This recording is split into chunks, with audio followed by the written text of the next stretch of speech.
acompaña en este programa Consultorios de la Obra Social Osprera, ubicado en Ituzaingó 979, teléfono 439-011. Doctor Ariel Ramancini, precandidato a intendente por el Frente Renovador UNA.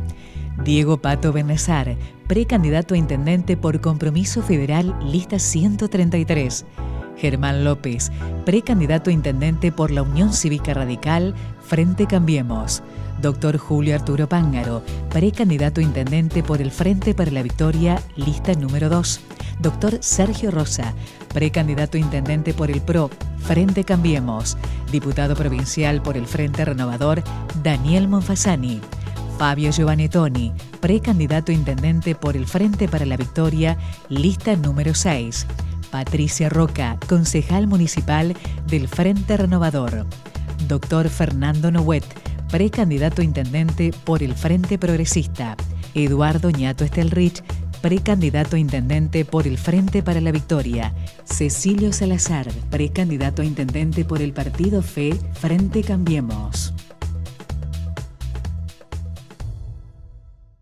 Comenzamos con este mano a mano, como lo hacemos todos los martes, con invitados, con los precandidatos.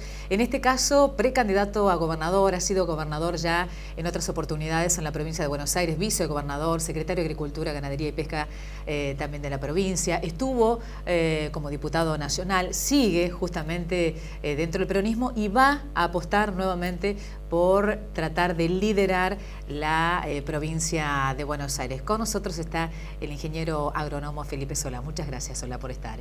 Gracias por invitarme, Betty. Bien. Bueno, ¿desde cuántos años hace que está militando? Siempre dentro del peronismo, ¿no?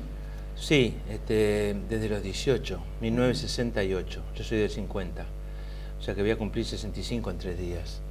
Y desde los 18 militante.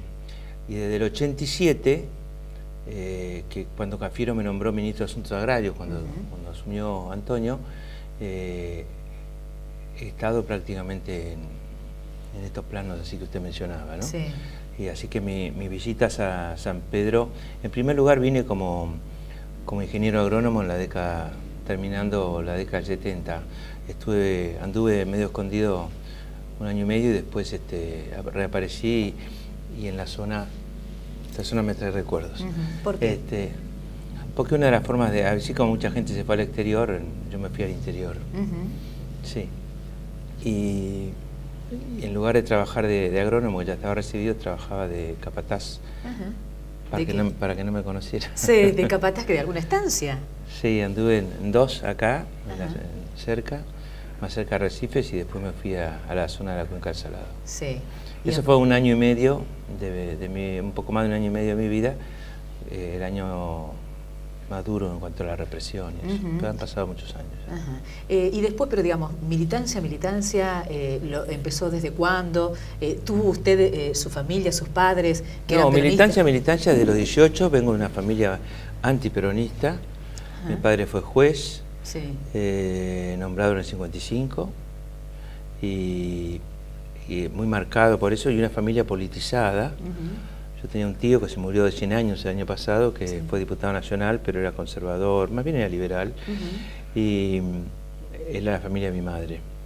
Y mi padre era antiperonista, pero en el año 68... ¿Que simpatizaba con quién? Bueno, habrá votado por Balbín, supongo, pero no era radical. Logré que votara por Allende en el 73, pero no logré que votara por Juli, que era el peronismo del 73. Pero ya yo sabía que yo lo influía un poco, no mucho. Él era un hombre de la justicia, era un camarista, cuando se retiró. Y se retiró cuando subió Cámpora. Creó una forma de retiro para los que no habían cumplido 65 años, tenía 63 y 62 y se retiró, se jubiló. Y cometió un grave error porque se sintió muy mal después sin trabajar y encima tenía una buena jubilación y se podía vivir sin trabajar y eso le hizo mucho daño a él. Sí, falleció a los 81 años. Pero me quedó el recuerdo de lo que significa dejar de trabajar cuando uno tiene Porque él se encontraba sin actividad y eso lo llevó ¿qué? A estar mal, depresivo. Lo llevó así a pensar que podía y no podía.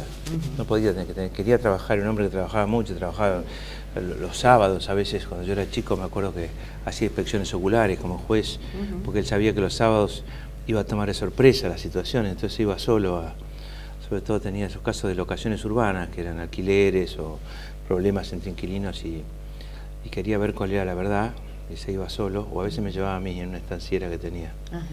Sí, o también atendía como juez de paz, es decir, juez de civil y comercial especial, llamó ahora, atendía choques. Y entonces a veces entraba, leía cómo había sido un encontronazo en una esquina y entraba por un lugar y decía, fulano tuvo que ver a sutano y está mintiendo en lo que dice. ¿Y su madre, que fue ama de casa o también alguna...? Mi madre fue maestra cuando era soltera, después no trabajó más que de ama de casa, fuimos 6 hermanos, yo soy el segundo, y ha sido una persona que ha influido mucho en mi vida, es una persona muy culta, muy politizada, que se hizo muy peronista. En este momento no estamos de acuerdo, tiene 93 años. No están de acuerdo con los pensamientos. ¿Ella qué es lo que piensa en estos kirchnerista. momentos? ¿Ella es kirchnerista? Sí, ella es kirchnerista. Y cuando y 2 hermanas mías también. Bueno, usted empezó también un poco dentro del kirchnerismo. A mí los primeros años de Kirchner me convencieron mucho y después tuve una muy mala relación personal con él, de la que no me siento realmente culpable, porque yo creo que peleé por muchas cosas de él, con toda honestidad. Y después en el 2008 con la 125 yo comencé que era un gravísimo error y ahí nos sí, ahí se fue la época ahí del distanciamiento. yo me fui del bloque junto con unos 10 diputados más o menos y armamos otro bloque, expresamos por qué. Y eso me marcó mucho porque fue el 2008, así casi en 7 años, y yo no estaba acostumbrado desde el 87 en adelante no estaba acostumbrado a la intemperie, de estar en la oposición, y bueno, después tuve que aprender. Ahora, su madre, primero decían que eran antiperonistas, digamos, ¿cómo usted...? Fue evolucionando mi madre. Bueno, fue evolucionando, ahora voy a llegar a eso, pero digo, ¿cómo usted, siendo una familia antiperonista, elige el peronismo, digamos? ¿Cómo es ese paso para llegar a En primer lugar, ese espacio político? Al estar uno politizado, la tradición política de una familia deviene en que uno quiere intervenir en política. Ya el hecho de querer intervenir en política lo lleva a uno, cuando es muy joven, a empezar a leer, a buscar, a ver qué pasó en el país, etcétera, y a asumir sus propias conclusiones. Yo tenía tendencia a ser progresista o de izquierda y de golpe me di cuenta que no le molestaba mucho a la gente que me rodeaba que yo fuera de izquierda. Le parecía lógico, pero cuando dije que era peronista ya la cosa fue diferente. Entonces dije, evidentemente hay que ser peronista. Bueno, su madre... además me tiraba mucho la cuestión nacional también, ¿no? Que no estaba presente en la izquierda con fuerza y sí en el peronismo. Y esos son los recuerdos que uno tiene de los 18 años. Y ahí sí empecé a militar. ¿Y lo tuvo como referente a Juan Domingo Perón? Sí, claro, un Perón que llegó 5 años después a la Argentina, 4 años después en el 72, y ya ahí fui parte de toda esa juventud peronista. Era más peronista que la tendencia revolucionaria, es decir, que estuve lo que llamó la juventud peronista lealtad, que quedamos medio entre dos fuegos. Y tuve un puesto que me marcó desde el punto de vista de figurar en listas represivas, que fue secretario privado del vicecanciller de Cámpora, que se llamaba Jorge Vázquez, un embajador de carrera que falleció, un hombre muy valiente, muy fogoso, cayó preso en el 76, y me empezaron a buscar a mí, entonces yo me fui. Sí. Ahí es cuando usted decide refugiarse, digamos, en algún lugar. Sí, un exilio interior, sí. Sola, ahora esto que decía su madre, tiene 93 años, es kirchnerista. Cuando usted va a la visita, se ponen a discutir, mirá Felipe, esto que hiciste, porque además es su madre, digamos, usted también la tiene como referente. Yo la adoro y además me parece que es una persona muy inteligente, con una sensibilidad y una mezcla de tranquilidad y sensibilidad y energía muy especial. Y sí, ahora cuando discutimos por ahí digo, ¿qué hago yo discutiendo con mi madre? Pero ella se da cuenta y dice, vamos a tomar un whisky. Prefiere evitar esa discusión. ¿Y qué es lo que marca ella? ¿O qué marcaría usted, por ejemplo, que usted tiene sus diferencias Le ha hecho cambiar de marca de whisky ya, pero... También. Sí. ¿Qué es lo que ella valora o qué por ahí? Porque todos desde el propio masismo se dicen que hay cosas que se van a profundizar dentro de lo que es modelo de lo que ha hecho Cristina Kirchner. Estamos hablando de la asignación universal por hijo, estamos hablando de lo que son las jubilaciones, seguir con las estatizaciones. ¿Qué es lo que cree usted que debe seguir manteniendo en caso que Massa asumiera como presidente o usted como gobernador? Mire, hay medidas concretas que hay que mantener, como la asignación universal por hijo, que nosotros en la campaña del 2009, en la época que yo estaba con de Narváez, y también, por ejemplo, Carrió de su lado, pedíamos una asignación universal por hijo. Y esas elecciones fueron el 28 de junio del 2009, que las ganamos nosotros, eran legislativas, y recién en noviembre del 2009 la presidenta sacó un decreto instalando la asignación universal básica. Así que yo me siento tan autor de ella como se sentirán otros opositores, ¿no? O como la presidenta que lo hizo.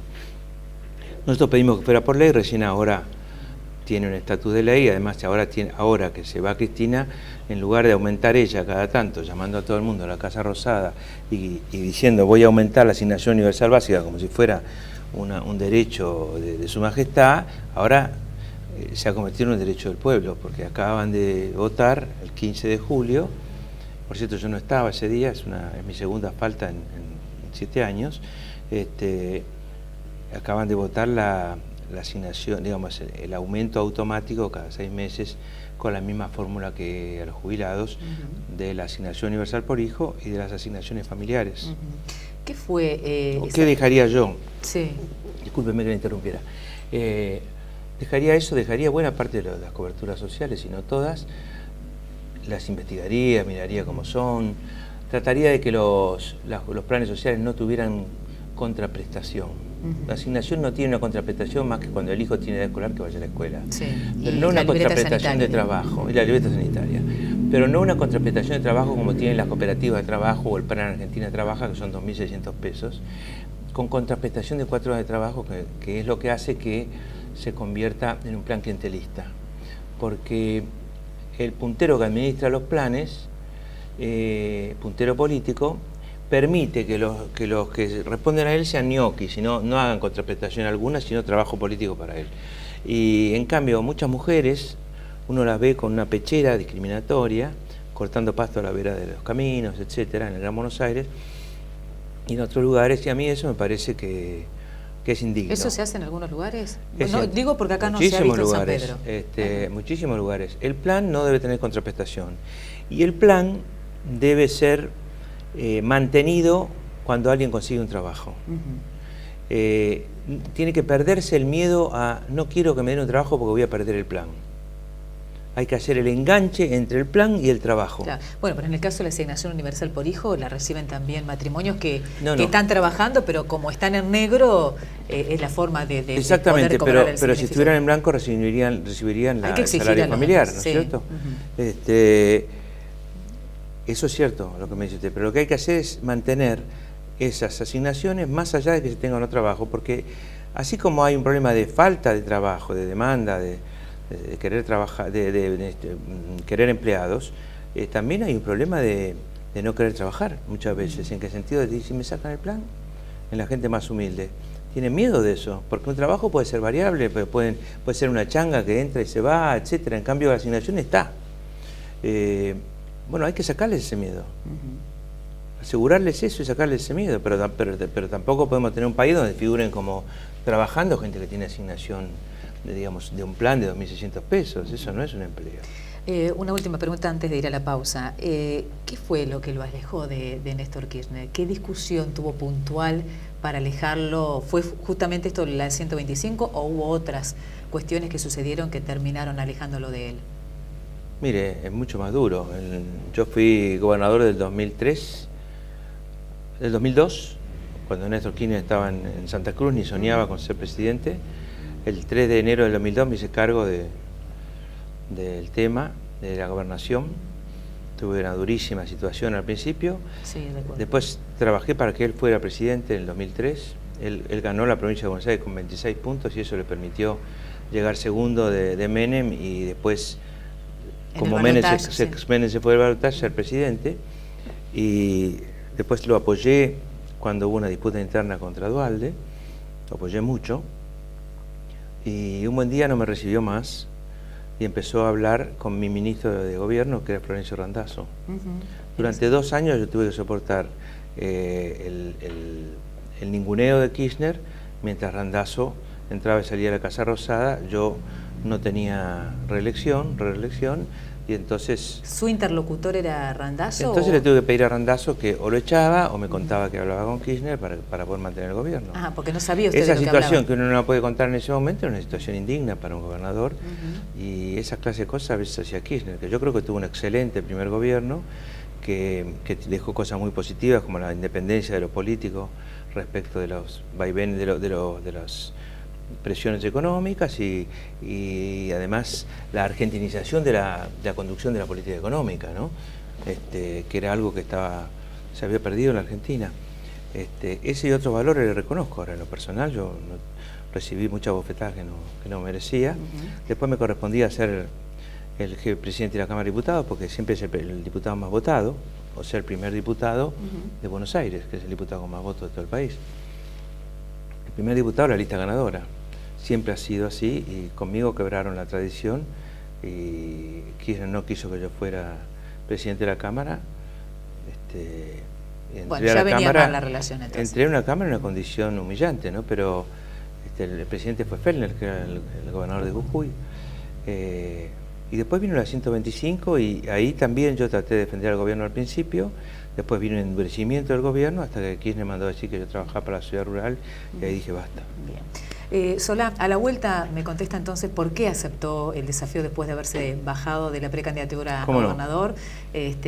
Bueno, este desafío nuevamente político. Pausa, ya volvemos.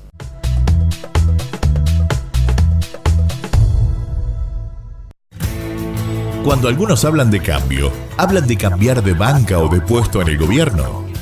Hablan de un cambio de estatus personal, un salto en lo económico. Que no te confundan ni te mientan. El cambio lo haces vos, con tu voto. Cambia a los que están atornillados al poder por aquellos que realmente quieren un San Pedro mejor para todos. Germán 2015. Osprera ofrece a sus afiliados una cobertura de excelencia en sus consultorios externos. Atención médica en ecografía, traumatología, neumonología, cardiología, psiquiatría, fonoaudiología, psicología, nutricionista, oncología, infectología, kinesiología, dermatología, entre otros servicios. Solicitar turnos en Ituzaingó 979, teléfono 439-011, de lunes a viernes de 8 a 20 horas. Toscana Resto Bar. Encontrá en el corazón de San Pedro un cálido lugar para disfrutar con tus amigos, familia o reuniones laborales. Además, tenés promociones semanales. Viernes de mujeres con un 25% de descuento y todos los miércoles con tu entrada del cine el 10% de descuento. Toscana Resto Bar. Almuerzo, cena y menú ejecutivo. Pellegrini 900. Teléfono 42 58 93. Seguinos en Facebook.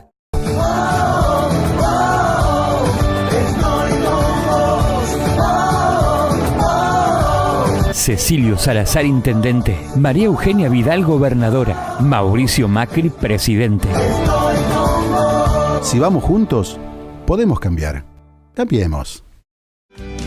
El río va cruzando tanta inmensidad, buscando el hondo azul del mar, igual que yo la libertad.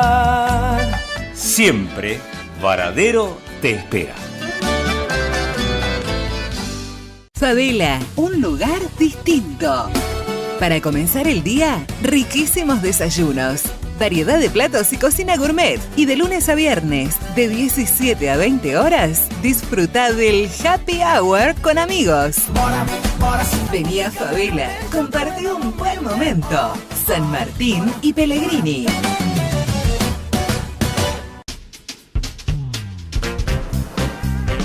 Este equipo es una máquina.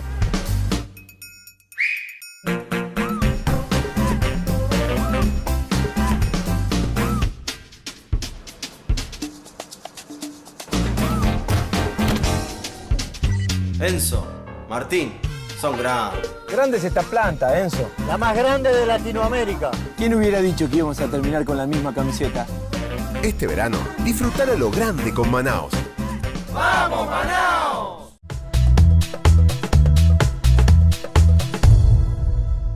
Retomamos el diálogo con Felipe Solá, esta charla conociendo un poco más de su vida íntima. Después de haberse decidido bajarse la candidatura, teniendo como 4 o 5, entre ellos de Narváez, que ingresa en el masismo, usted decide bajarse. ¿Por qué lo hace en ese momento? Porque no tenía plata como para dar ese empujón importante y sobresalir sobre otros 4 candidatos, éramos 5 creo, ya no me acuerdo. En el mes de marzo, y porque tampoco tenía un apoyo político fuerte de Sergio Massa, en el sentido de que él dejaba actuar a los que estaban, y entre los que estaban había algunos con más plata, o con un municipio detrás como Justosi, o con plata en la billetera como de Narváez, que es conocido porque es rico, y incluso estaba Mónica López, que también estaba muy respaldada por un gran sindicato. Entonces yo dije, yo no tengo posibilidades, y yo no quiero ser uno más de 5, ya fui gobernador, no tiene sentido esto, y me bajé, pero no me ofendí, me quedé en el Frente Renovador trabajando de articulador, coordinador de la campaña de la provincia de Buenos Aires. Ahora, ¿entiende o entendió que Massa cometió muchos errores para que, bueno, finalmente sucediera todo lo que ocurrió? Sí, ¿Se y lo no. decía, lo aconsejaba un hombre que tiene experiencia Con política, el diario del ¿no? lunes todos podemos señalar los errores del back izquierdo, del marcador de punta, del 9, después cuando terminó el partido. El tema es resolver en la cancha, y Massa está en la cancha. Y Massa tiene mucho coraje y mucho ánimo, tiene una gran templanza, siempre va para adelante, no se deprime.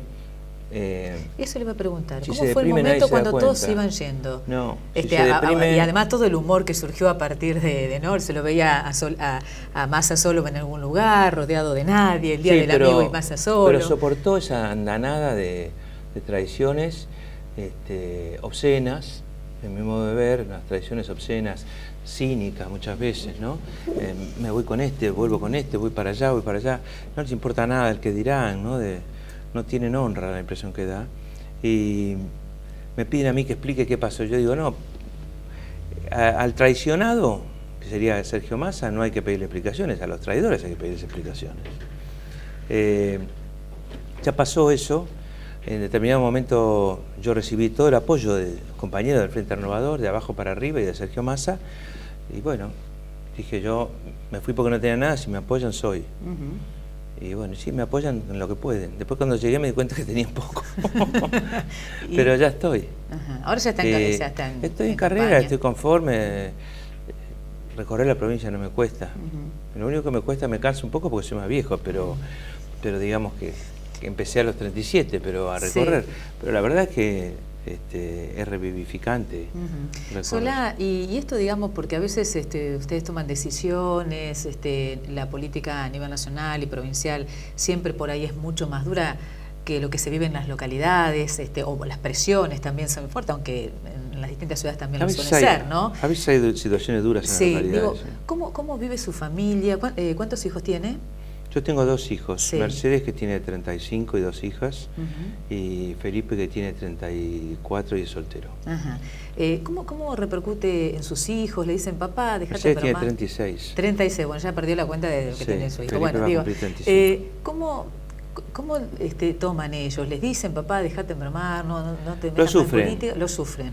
Lo sufren, me siguen, se enojan con los que me critican o con los que disputan conmigo, pero ninguno de los dos elegiría la política, ¿no? No, lo sufren. Y después, cuando yo fui secretario de Agricultura, y ellos eran más chicos, eran adolescentes, le dediqué muchísimo tiempo a mi cargo, pero muchísimo. No le puedo explicar la cantidad de tiempo que le dediqué, sábado, domingo.